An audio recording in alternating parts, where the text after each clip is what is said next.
Hello and good evening. Welcome to World Today. I'm Shreya Upadhyay. On the show this evening, we at DD India continue our in-depth coverage of the tragedy that is unfolding in Afghanistan as we speak right now. While Taliban have claimed to have changed this time around, reports and videos on social media emerging out of the crisis-hit country seem to be contrasting their claims. As of today, several people have been killed in anti-Taliban protests. India, meanwhile, is keeping a close eye on the developments in Afghanistan while simultaneously focusing on the evacuation operations. In World Today, we'll be discussing this humanitarian challenge, the fears of women coming to the fore in Afghanistan, and much more. But first, the top stories that we are tracking. At least 3 people killed and more than a dozen injured in anti-Taliban protests in Afghanistan's Jalalabad. Ashraf Ghani takes asylum in UAE, says he left Kabul to prevent bloodshed, denies reports of carrying money. NATO to chair an emergency meeting on Afghanistan.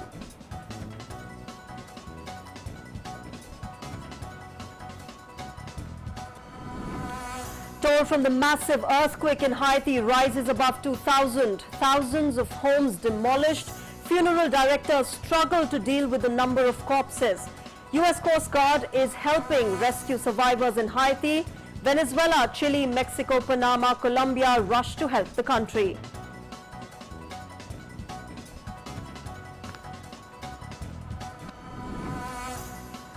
The world continues to fight COVID-19 pandemic. Over 21 crore people infected, more than 18.83 crore recovered worldwide. Coronavirus claims over 44 lakh lives globally. United States, meanwhile, remains the worst-hit country. And India's 4x400 meter mixed relay team wins a bronze at the World Athletics Under-20 in Nairobi. While at the World Junior Wrestling Championships UFA 2021, Indian men's freestyle campaign finishes with 6 medals, including 1 silver and 5 bronze.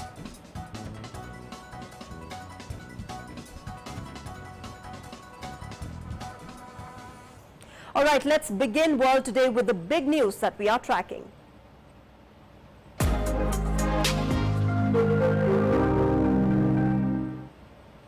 Well, we are tracking Afghanistan, and let's first take a look at the latest situation prevailing in the country. Anti-Taliban protests in Jalalabad have left at least 3 people dead, while several have been killed amid firing by Taliban and stampede during a rally in the Afghan city. While European Union Commissioner has said that the bloc needs to immediately evacuate staff and people from Afghanistan, the UN has begun moving its international staff out of Afghanistan to Kazakhstan. Here's a report. Unrest in Afghanistan continues. Several people were killed on Thursday in the Afghan city of Asadabad when Taliban fighters fired on people waving the national flag at an Independence Day rally. 3 people were killed and more than a dozen injured after Taliban militants opened fire during protests against the group in the Afghan city of Jalalabad on Wednesday. The protests by people waving the Afghan flag after tearing down white Taliban flags are the first signs of popular opposition to Taliban since their stunning advance across the country and capture of capital Kabul on Sunday.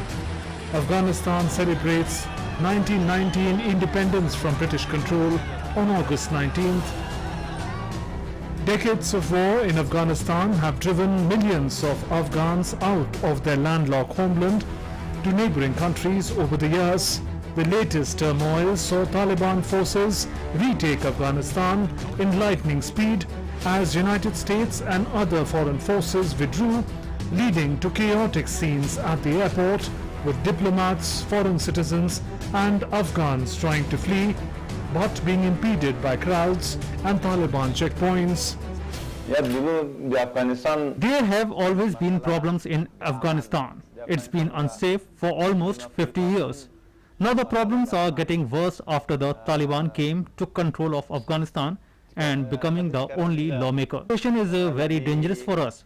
the Hazaras because they don't like us. They think the Hazaras are not Afghans because our features look like Chinese and Japanese, and they do not consider us as native Afghans. I don't know what would be the future of football in Afghanistan, what is the fate of women and sports, and what about the women who want to go to school. A female Afghan news presenter claimed she was not allowed to return to work by Taliban after the Islamist group took control of the country. My name is Shabnam Davran. I have been journalist for 6 years and I have been working with Mini Television when I heard that the new system rules have changed. With the courage that I had in me, I went to the office to start my work.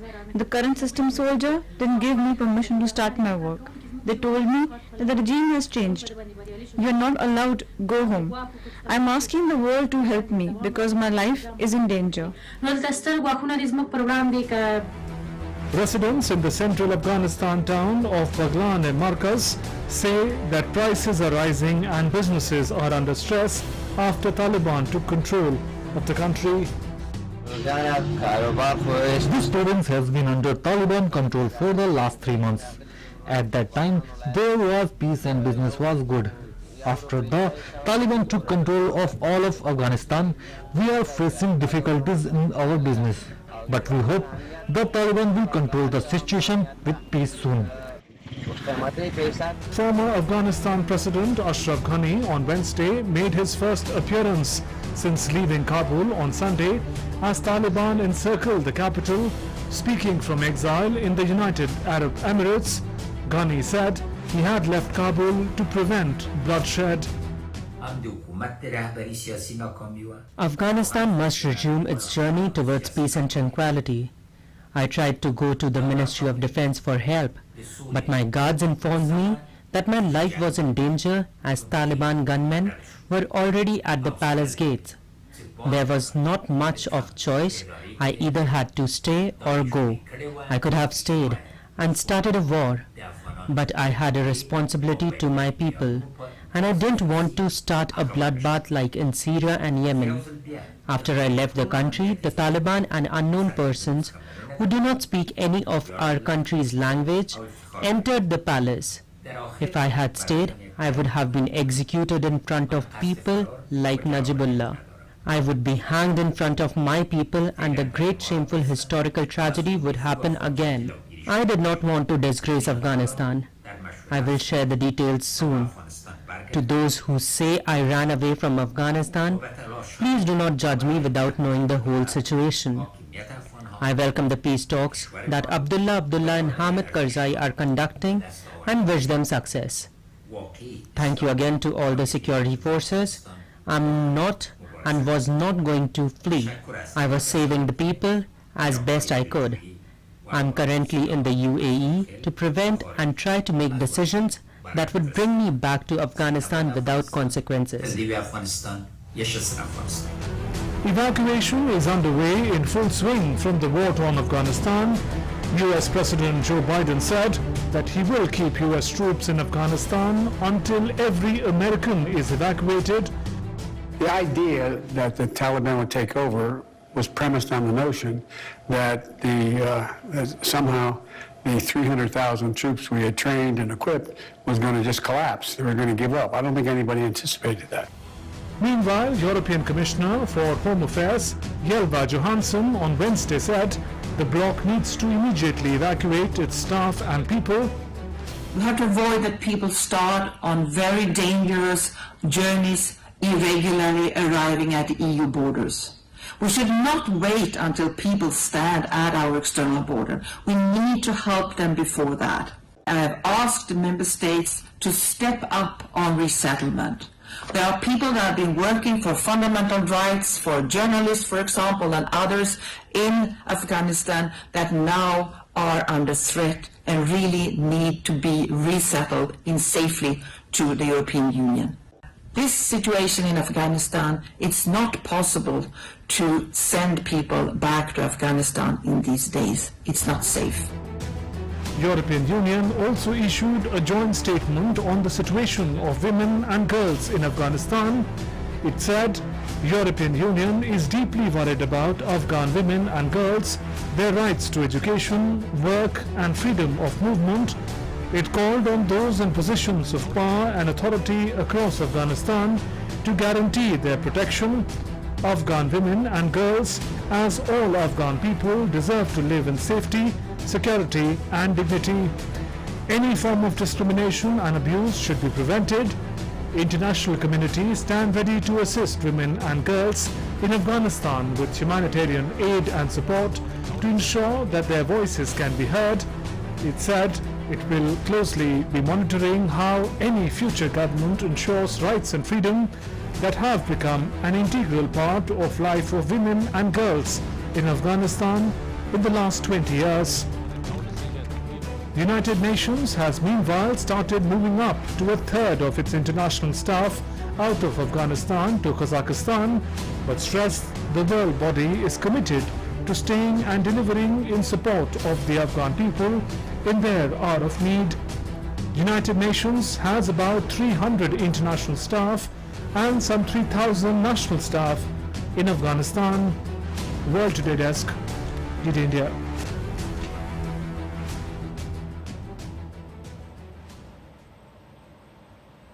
All right, so now there are, of course, some major concerns about the future of women in Afghanistan. We know that, earlier Taliban, of course, had some rules and regulations for the women there in Afghanistan. And let's take a look about why the future of women in Afghanistan really looks sort of uncertain, which is why, because between 1996 and 2001, when the Taliban did rule Afghanistan, women had restricted access to healthcare. Why is that? Because the Taliban had segregated males and females in hospitals, and therefore male doctors could not, have a checkup of women through their, they were not allowed to actually touch women through their burqas. They were only allowed to look at women and sort of diagnose them, and there were segregations, of course. There was denial of education. Of course, we know that girls were not allowed in schools, and even though there were secret home schools which were opened in rural areas, they did live under the fear of being, severely punished, or public beatings that the Taliban did if they saw women in schools.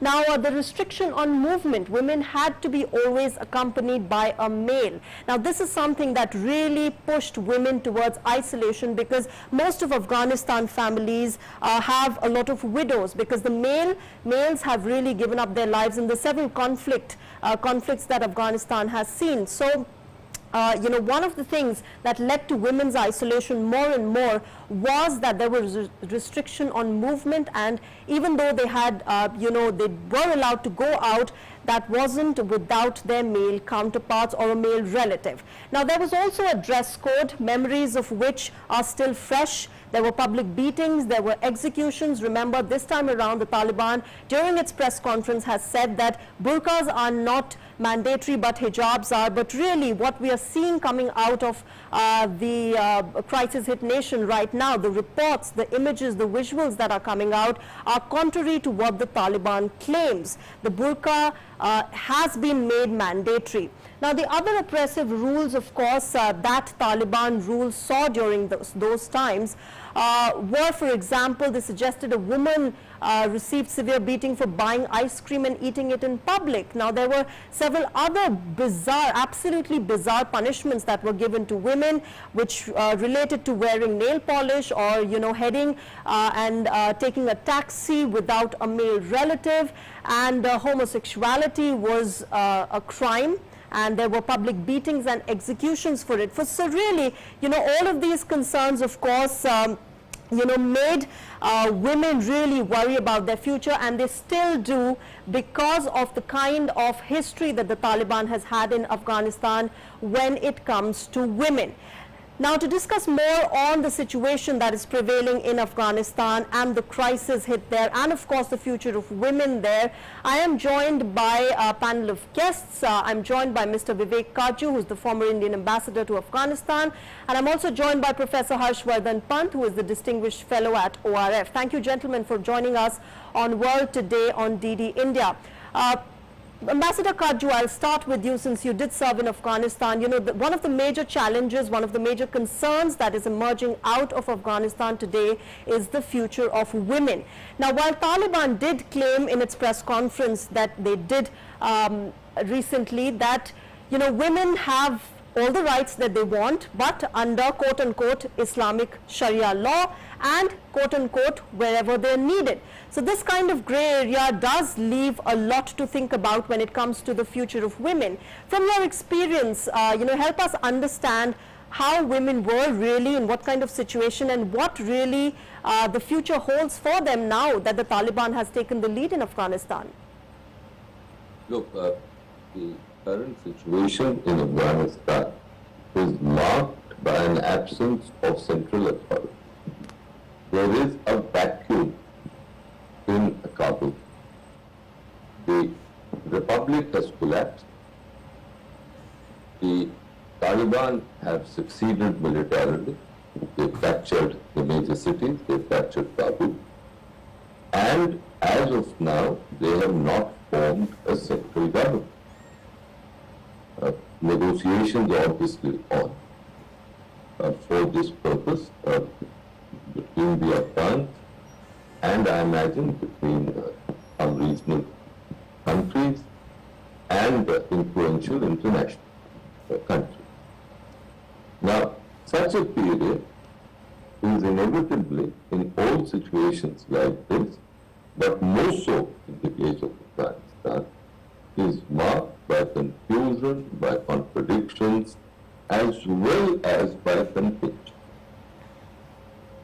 Most people are being guided in their conduct and their responses to the Taliban, and justifiably, by their memories of what the Taliban rule was between 1996 and 2001. As of now, we simply do not know whether in case of gender issues and other issues, they will be guided by the considerations and the ideologies which guided them in that during those 5 years, or whether, as they say, there will be modification. It is one thing to say that we will be guided by Sharia law. There are many Islamic countries, including Saudi Arabia, which is guided by Sharia law. Other countries too. But there are different versions of Sharia law. So the Taliban between 1996 and 2001 had followed a version of Sharia law which was not in tune with modern conditions. Other countries have tried to modify it. In Pakistan, we saw General Zia introduced Nizam-e-Mustafa, which was also a version of Sharia. So, I am of the view that it is still early days because we don't have a central authority. I'm sorry I'm repeating that, but I think that is a fact. Also, apart from gender issues, what seems to have happened is that the shadow apparatus of government, which was underground in the provinces, has now emerged, and it's still very skeletal. That is trying to control the situation, but that is not sufficient. There are stirrings, as your excellent and comprehensive report showed, there are stirrings and demonstrations in some Pashtun areas, and that is notable. However, we simply again do not know whether these are spontaneous, whether they are being coordinated, whether they will continue. Asadabad, which you mentioned, Jalalabad, and I believe they were also in Khost, some reports suggested yesterday. These are Mashriqi areas of the Pashtun. So it's significant that they were there, but again, we don't know what the future will unfold on this situation. Right. I think in my last sentence is that I think in this respect, we just have to wait and watch. But on one thing I'm clear in my mind. that the Taliban will be a very potent factor in any system of governance that will emerge hereafter.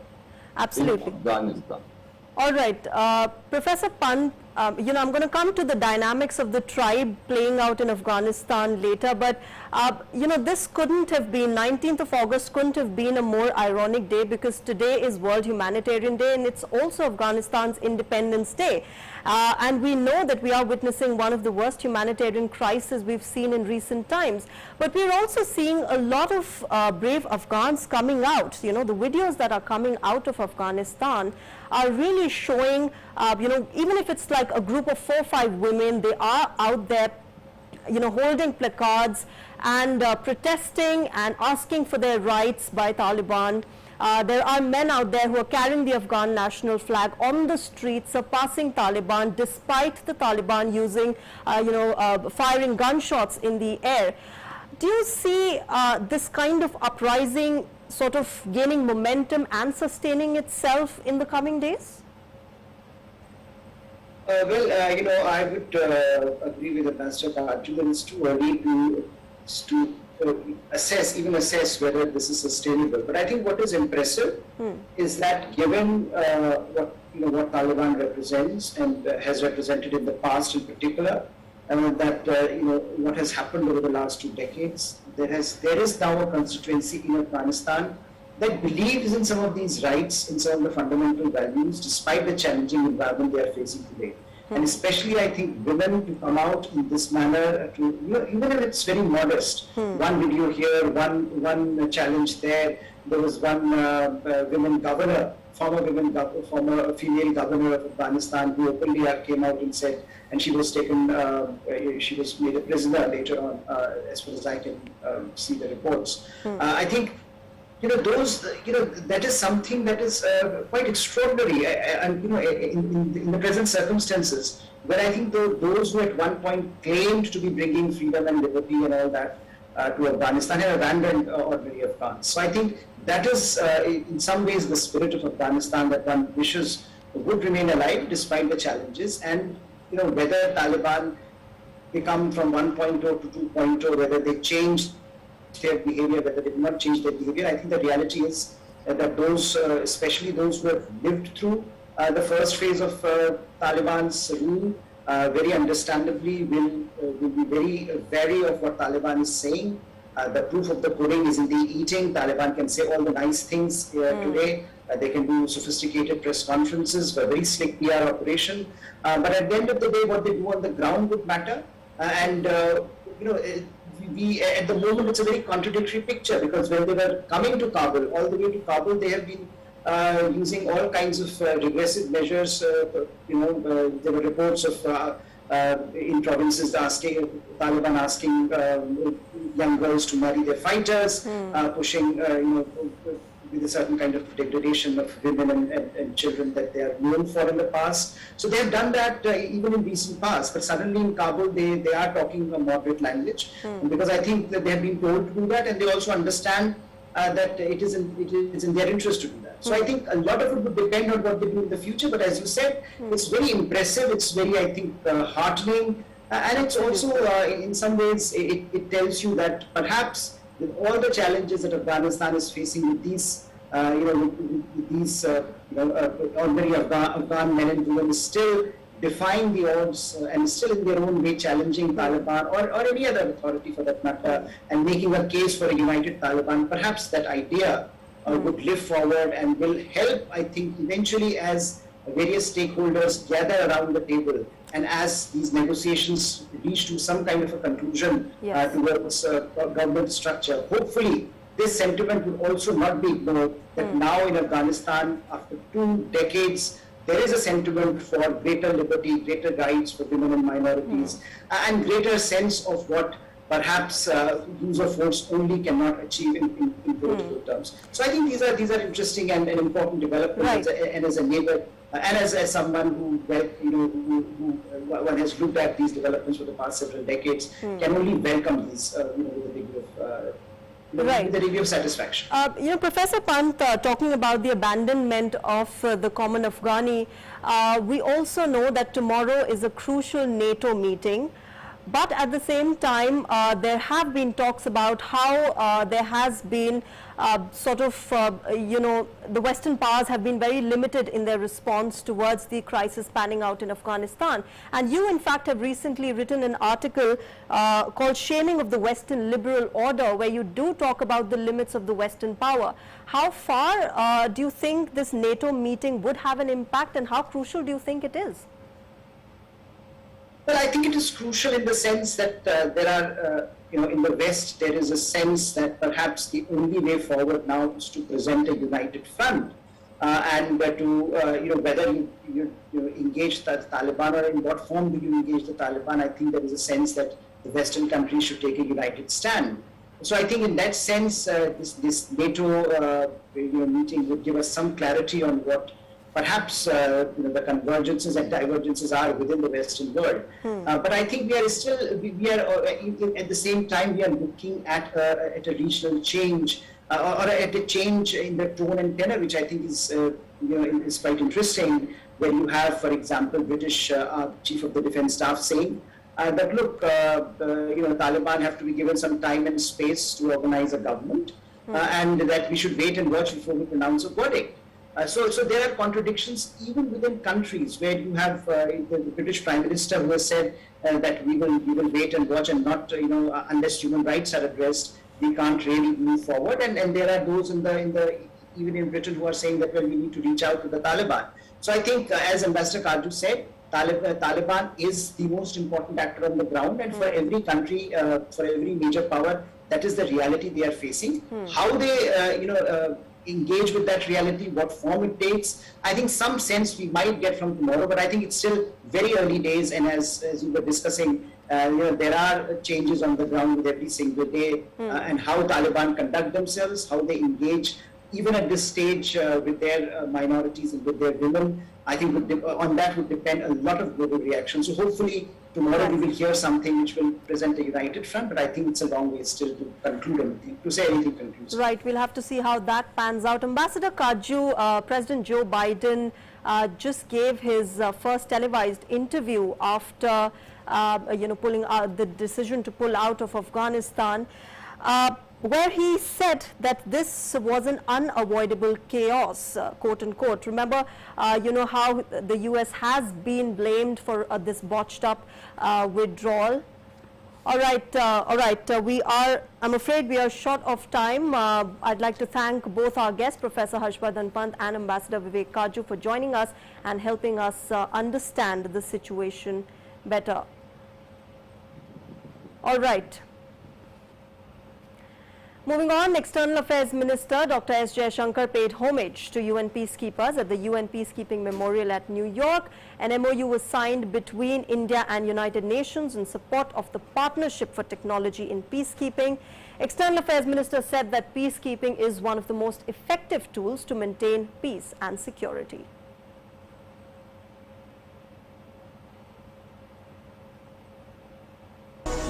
Peacekeeping has proven to be one of the most effective tools available to the UN to assist host countries navigate the difficult path from conflict to peace. United by a commitment to maintain or restore world peace and security, our women and men in blue share a common purpose to protect the most vulnerable. Their sacrifices on behalf of the international community are one of the most concrete expressions of the UN Charter's determination to save succeeding generations from the scourge of war. Peacekeeping, in that sense, is a high calling and the noblest duty. Meanwhile, UN Secretary General Antonio Guterres thanked India to bring together to honor the sacrifice of peacekeeping forces. I thank the government of India for bringing us together at the Peacekeeping Memorial today to honor the service and sacrifice of our peacekeepers.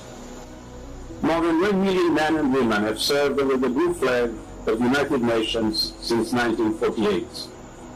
and more than 4,000 peacekeepers have lost their lives in the line of duty. Among them are 174 Indian peacekeepers, the highest number of all the troop contributing countries.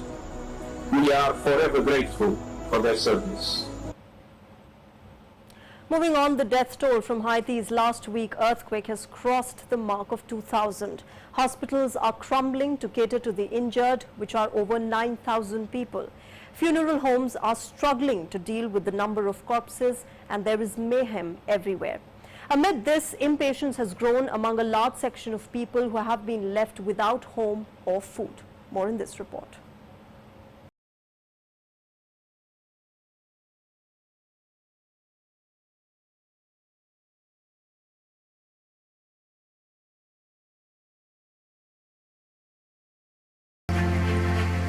Worries are far from over for Haiti.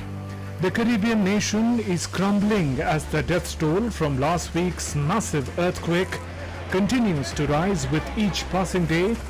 Haitian authorities said late on Wednesday that the official death toll had risen to 2,189, while hospitals of the nation are reeling under pressure. Hospitals in quake-devastated northern Lekai region of Haiti were overflowing with people needing treatment, with beds on corridors and outdoor tents set up to cater to the number of patients. Authorities have said over 9,000 people have been injured in the quake. Impatience has grown as rescuers continue to pull out bodies from rubble, and the toll is likely to rise in the coming days. Funeral directors are struggling to deal with the number of corpses that have arrived in Lekai, with bodies left piling outside at some facilities. Impatience has grown among a large section of people who have been left without a home or food. A large crowd of mostly hungry, homeless people gathered outside an airport in southern Haiti as people voiced anger that government aid was slow to arrive 5 days after the disaster, leaving many without food and water. 7.2 magnitude earthquake and a series of aftershocks have flattened thousands of homes and buildings in the Caribbean nation.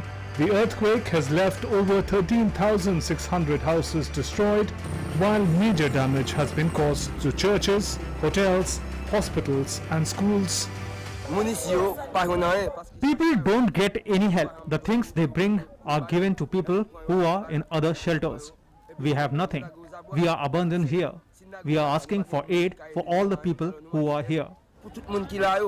I want to find some aid and get out of here. Amid this, help has arrived from neighboring countries. Venezuela, Chile, Mexico, Panama, Colombia and neighboring Dominican Republic sent food, medicine and supplies. United States also dispatched supplies and search and rescue teams. US Coast Guard is helping in rescuing survivors in Haiti. However, United States has said there is no current plan to deploy its military personnel in Haiti. US National Security Advisor Jake Sullivan on Tuesday said it was too early to gauge the impact of earthquake on Haiti's political process, and US officials were in the process of assessing that. While Haiti struggles to overcome the devastation caused by the earthquake, authorities are facing a new challenge. People left homeless in the aftermath of the country's deadly earthquake hunkered down in tents, shelters, as tropical storm Grace swept through the region. Heavy rains were recorded at Lekai, the southern coastal city that bore the brunt of the massive earthquake, which is the strongest in the region in 11 years. The latest natural disaster comes just a month after Haiti was plunged into political turmoil by the assassination of President Jovenel Moïse on 7 July this year. World Today Desk, DD India.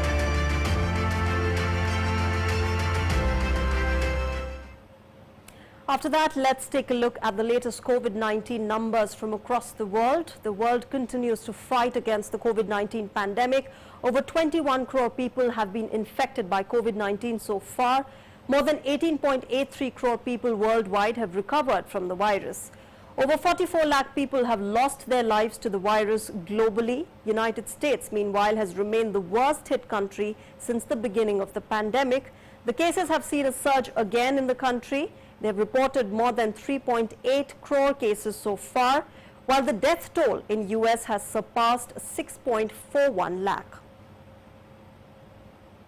Now, President Joe Biden's administration will require nursing home staff to be vaccinated against COVID-19 as a condition of participating in the Medicare and Medicaid programs. Biden made the announcement during an address at the White House in which he said he would take steps to protect educators trying to impose mask mandates in schools from governors who have banned them. Biden's announcement of a vaccine requirement for healthcare workers in nursing homes and long-term care comes as the government researchers on Wednesday said that vaccine effectiveness for residents of those facilities has dropped since the Delta variant became dominant in the United States. If you work in a nursing home and serve people on Medicare or Medicaid, you will also be required to get vaccinated. More than 130,000 residents in nursing homes have sadly, over the period of this virus, passed away. At the same time, vaccination rates among nursing home staff significantly trail the rest of the country. The studies show that highly vaccinated nursing home staff is associated with at least 30% less COVID-19 cases among long-term care residents. I'm using the power of the federal government as a payer of health care costs to ensure we reduce those risks to our most vulnerable seniors. Now, as in September, the US will be starting to offer a third COVID-19 shot to all adults vaccinated with Pfizer and Moderna, even though these vaccines still offer high protection against hospitalization as well as death from the Delta variant. Officials at the World Health Organization said on Wednesday that it strongly opposes booster shots for all adults in rich countries because the boosters will not help slow down the pandemic. By diverting doses away from unvaccinated people, the booster shots will help drive the emergence of more dangerous mutants. Australia, meanwhile, has suffered its worst day since the start of the COVID-19 pandemic, with total daily cases surpassing the previous record posted more than a year ago as the Delta variant outbreak spreads as far as New Zealand. New South Wales recorded 681 new cases, where stay-at-home orders have been enforced for almost 2 months. Meanwhile, Victoria State recorded 57 new infections as Melbourne endures its 6th lockdown since the pandemic began. New South Wales, Victoria and the Australian Capital Territory recorded a combined 754 cases in their communities on Thursday, surpassing the nation's previous high of 725, which was recorded in early August 2020, when Melbourne was in the midst of a lockdown that lasted 3 months. And after that, let's now get you some more stories in our News at a Glance segment.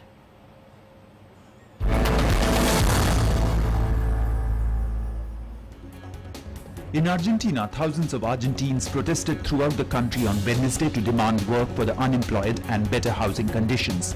The march was convened by a group of social organizations and led by the Polo Obrero, a social organization affiliated to the left-wing Workers' Party.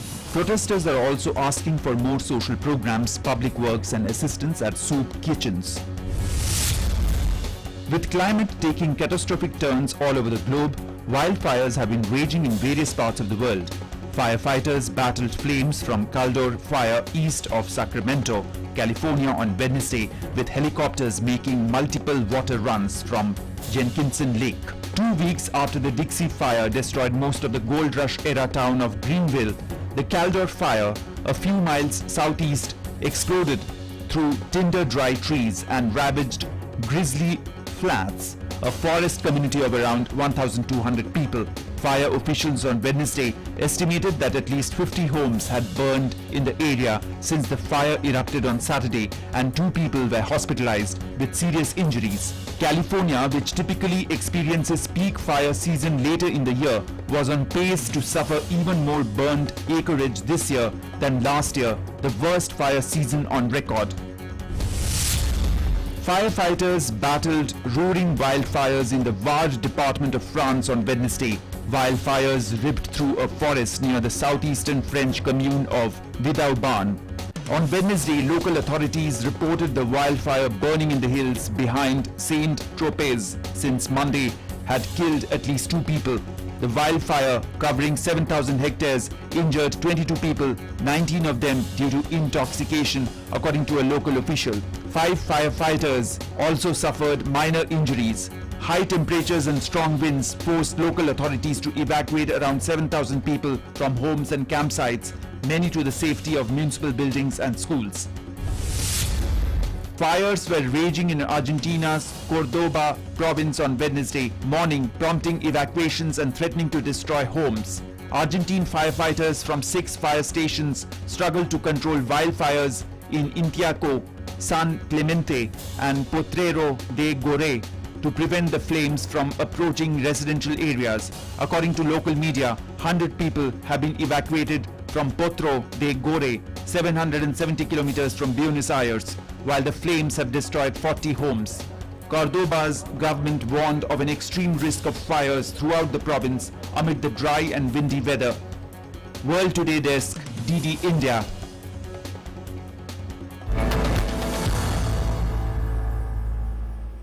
Well, let's take a look at some international events from the world of sports now. Simona Halep has withdrawn her name from her second round match at the WTA Cincinnati Masters on Wednesday due to a right thigh injury. Halep suffered the injury at the US Open hardcourt tune-up event, with this her opponent Pegula on a walkover into the third round. Olympic champion Alexander Zverev struck gold at the ATP Cincinnati Masters on Wednesday with his first victory at the US Open tune-up event in 7 attempts. Zverev celebrated success with a 7-6, 6-2 win over South African Lloyd Harris to break his streak. He said, "I'm happy where I am and I'm happy to get my first win in 7 years here," while saying that this is obviously a great start to the week.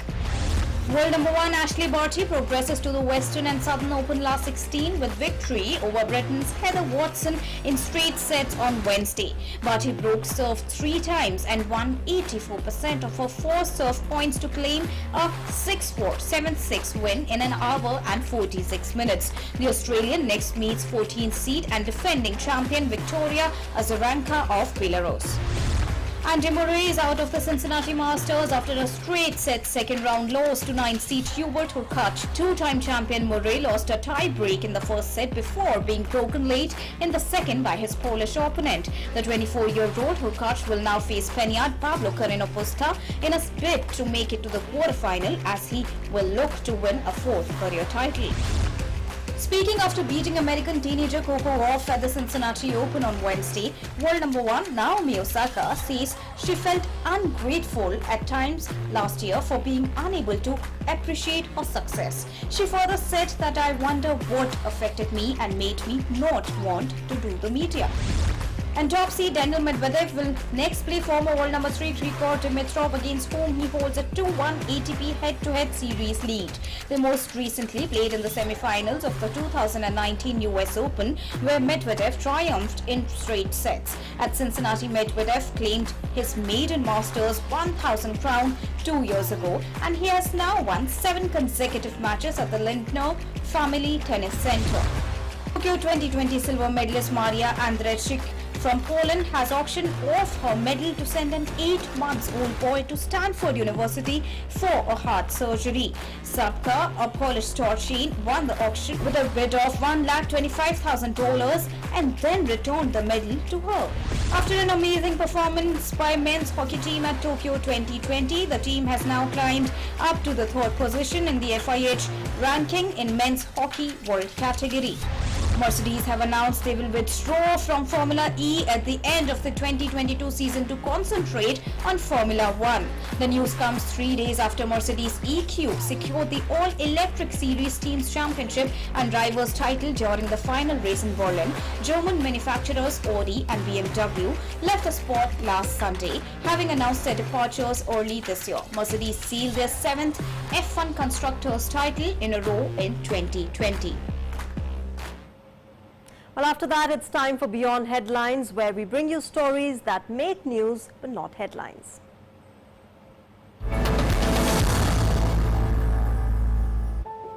For Amazonian children, a new opportunity has spurred their own Olympic dream as indigenous sports program seeks Brazil's next canoeing sports star.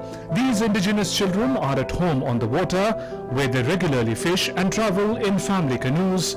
They were used to rowing slowly so as not to scare the fish, but now a coach named Nivaldo Oliveira Cordeiro has taken them on and is training them in competitive techniques. Jean Louis, a cream-colored Pomeranian, was buried alive and left for dead in 2018 in South Korean port city of Busan. The dog was saved and now enjoys spending time with other dogs at an animals shelter south of Seoul.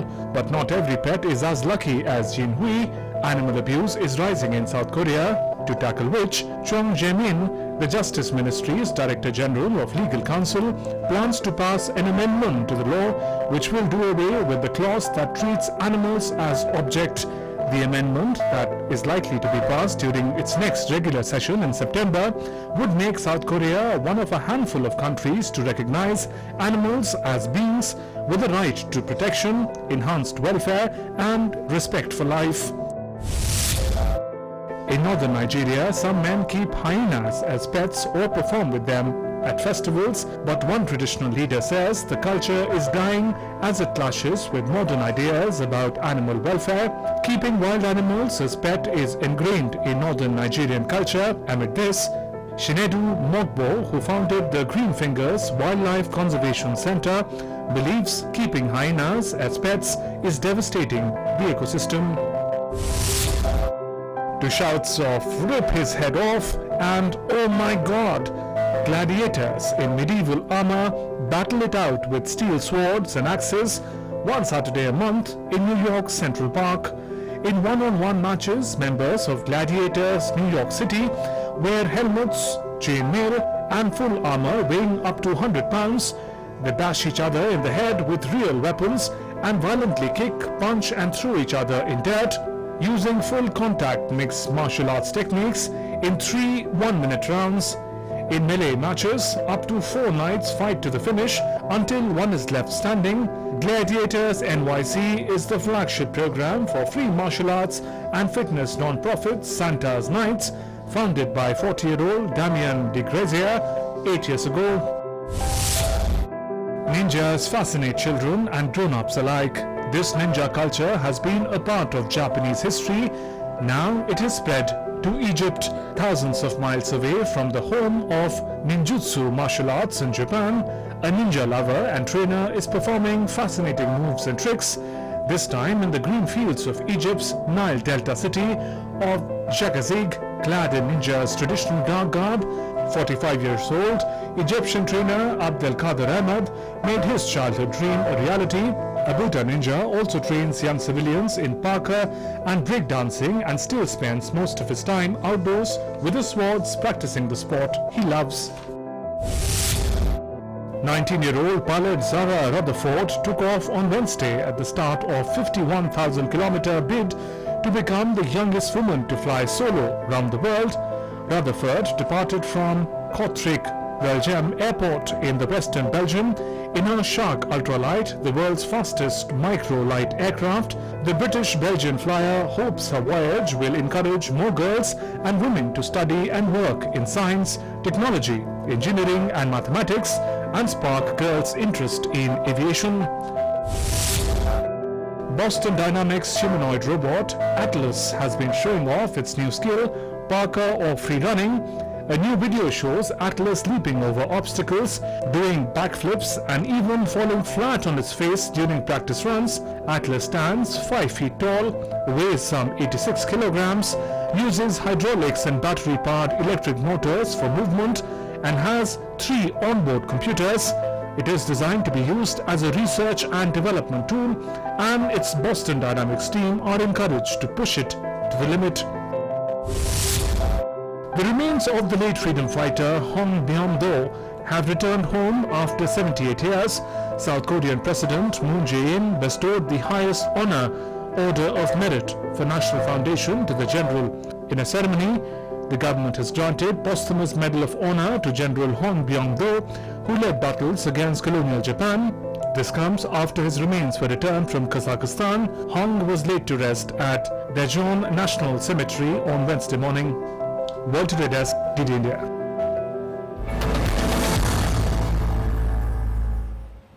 After that, let's see what happened across the world today back in history.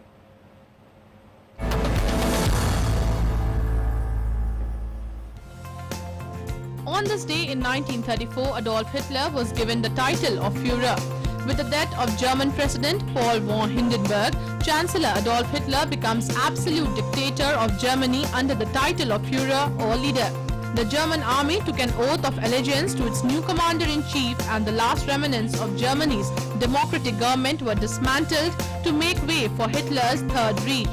The Führer assured his people that the Third Reich would last for 1,000 years, but Nazi Germany collapsed just 11 years later.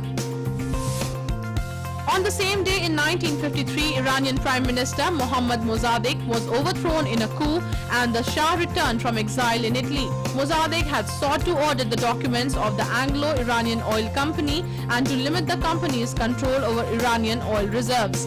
Upon the AIOC's refusal to cooperate with the Iranian government, the parliament voted to nationalize Iran's oil industry and to expel foreign corporate representatives from the country. On this day in 1960, a US spy plane pilot, Francis Gary Pars, was sentenced to 10 years in prison while on a reconnaissance flight deep inside the Soviet Union. Pars took off from Pakistan at the controls of an ultra-sophisticated Lockheed U-2 high-altitude reconnaissance aircraft in May. On the same day in 1977, the actor and comedian Groucho Marx, who was among the most popular of the Marx brothers, died. The brothers' films include A Night at the Opera and A Day at the Races. On this day in 2003, a massive truck bomb devastated the UN headquarters in Baghdad, killing 22 people in the worst attack on a UN civilian complex in the United Nations history. The dead included Sergio Vieira de Mello, the top UN envoy to Iraq. World Today Desk, DD India. Well, with that, it's a wrap in World Today. But remember, at DD India, we are getting you the continuous coverage on the Afghanistan crisis. Our coverage and in-depth analysis continues here on DD India. Thanks very much for joining us right now. Bye-bye.